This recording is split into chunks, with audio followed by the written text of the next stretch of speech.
अब क्लास 10 का समाजवाद या साम्यवाद का पूरा चैप्टर एक साथ पढ़ेंगे।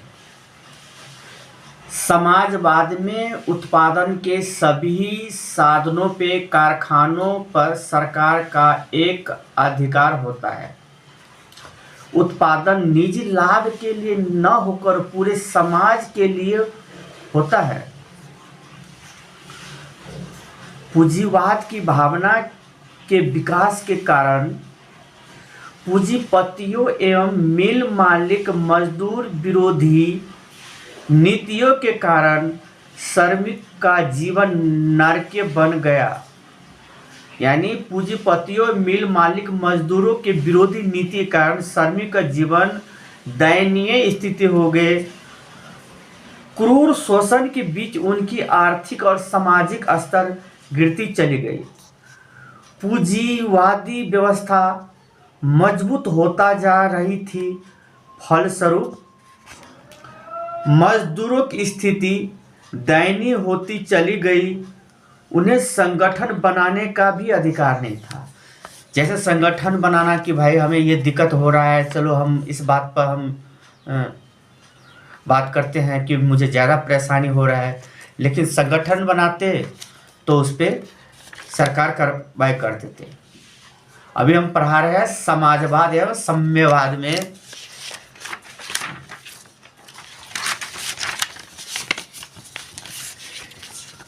इसी बीच विचार और लेखकों के मार्गदर्शन पर एक नई विचारधारा का प्रतिपादन किया गया, जिससे समाजवाद का नाम दिया गया। इसी बीच विचारधारा और लेखकों के मार्गदर्शन पर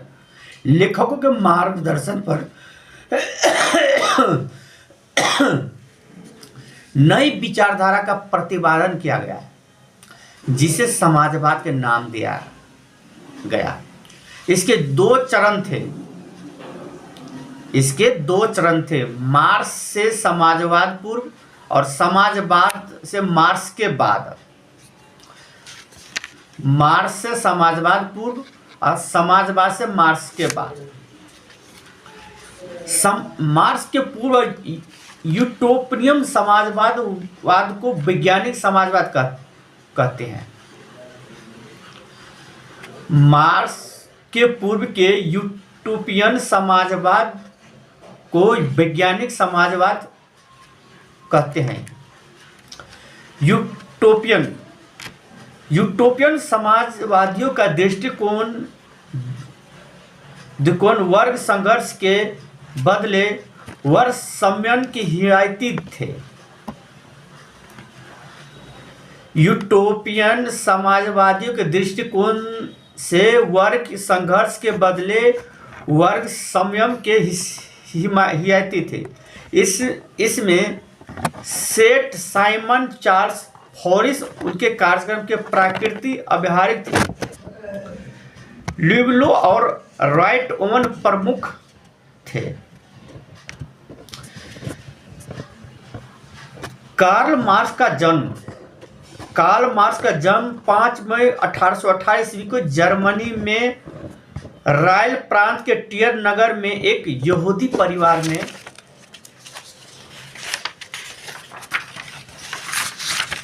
हुआ था। मार्क्स ने बीन विश्वविद्यालय से विधि का शिक्षा ग्रहण किया। मार्क्स ने बीन विश्वविद्यालय से विधि के शिक्षा ग्रहण किया। मार्क्स ने अमीक वर्ग के कष्टों एवं उनकी कार्य की दशाओं पर गहन विचार किया। 1848 में एक साम्यवादी घोषणा पत्र प्रकाशित किया, जिसे आज गुणिक समाजवाद का जनक कहा जाता है। फिर दास कैप्टन नामक पुस्तक की रचना की, जिसे समाजवादियों का बाइबिल कहा जाता है। कार्ल ने मजदूरों के बारे में कहा, अपनी मुक्ति स्वयं ही अपने प्रयत्नों द्वारा ही प्राप्त कर सकते हैं। इस प्रकार कार्ल मार्क्स ने नेतृत्व में समाजवादी आंदोलन को अंतर्राष्ट्रीय स्तर पर एक मजबूत आधार मिलने पर श्रमिक में विश्वास एवं आशा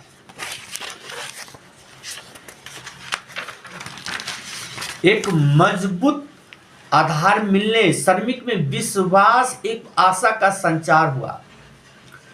निरंकुश शासन रूप में कृषकों के दयनीय औद्योगिकरण की नीति, रूसीकरण की नीति के कारण 1917 ईस्वी में क्रांति के जन्म दिया, जिसे बुल्सो क्रांति कहते हैं। बुल्सो क्रांति औद्योगिकरण की नीति, कृषक के दयनीय स्थिति, औद्योगिकरण की नीति और रूसीकरण की नीति के कारण 1917 ईस्वी में क्रांति के जन्म दिया, जिसे बोल्सो क्रांति कहते हैं। इस क्रांति के दौरान रूस में लेनिन का प्रादुर्भाव हुआ। लेनिन ने 3 नारे दिए, भूमि, शांति और रोटी। लेनिन ने 3 नारे दिए, भूमि, शांति और रोटी।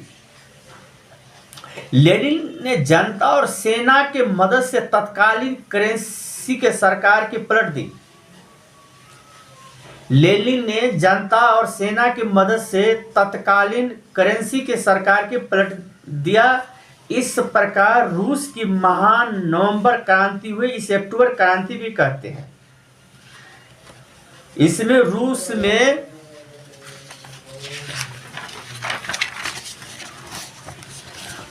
वल्सियों के पास आ गई और लेनिन उसका अध्यक्ष बना। इसी प्रकार लेनिन ने रूस में कार्यक्रम लाने की योजना बनाई। सर्वप्रथम रूस में जर्मनी से संधि कर ली। सर्वप्रथम रूस ने जर्मनी संधि कर ली, जिसे वह प्रथम विश्व युद्ध से हट गया। उसके बाद रूस की आंतरिक समस्या पर ध्यान दिया, साहसपूर्व सामना किया, लाल सेना के गठन किया। उसके बाद लेनिन भूमि सुधार मामले में किसानों के बीच भूमि का पूर्ण वितरण करने लगा। उत्पादन मामले में फैक्ट्री में प्राथमिक हड़ताल पर रोक लगा दी। फैक्ट्री के उत्पादन पर रोक लगा दी तथा किसानों के अनाज की वसूली होने लगी। परिणामतः 1920-21 में उत्पादन काफी गिर गया और मजदूरों के लगे कि विरोध के स्वर भी उठने लगे। फलस्वरूप लेनिन ने अपनी नीति में संशोधन किया। इसी के परिणाम थाई आर्थिक नीति। लेकिन एक कुशल सामाजिक चिंतक और व्यवहारिक राजनीतिक था। उसने देखा कि एक नई घोषणा से मार्क्सवादी विचारधाराओं से कुछ हद तक समझौता करना पड़ा। लेनिन वास्तव में पिछले अनुभवों से सीखकर व्यवहारिक कदम उठाना इसी नीति का लक्ष्य था। इसमें विभिन्न स्तरों पर बैंक का खोलना, ट्रेड यूनियन की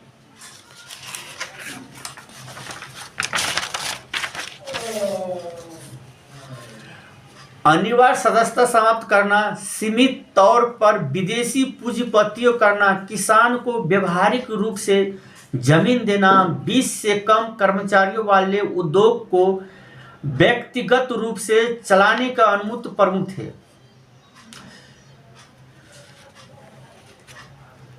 किसानों को व्यवहारिक रूप से जमीन देना, 20 से कम कर्मचारियों वाले उद्योगों को व्यक्तिगत रूप से चलाने का अनुमति प्रमुख थे।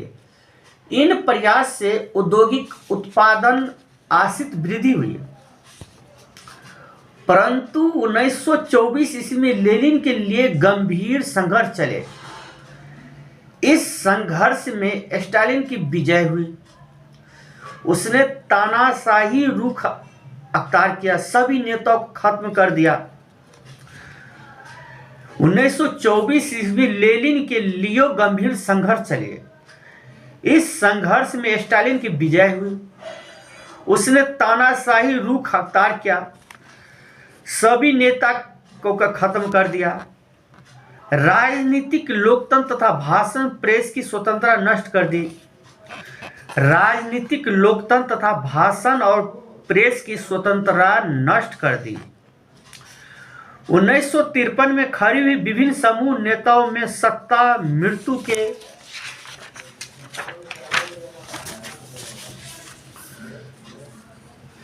बाद उत्तराधिकारी की समस्या इतिहास की दुनिया 11 ईस्वी में अपनी मृत्यु तक स्टालिन तानाशाह बना रहा, परंतु दूसरी ओर उसके अथक प्रयास से रूस विश्व का एक शक्तिशाली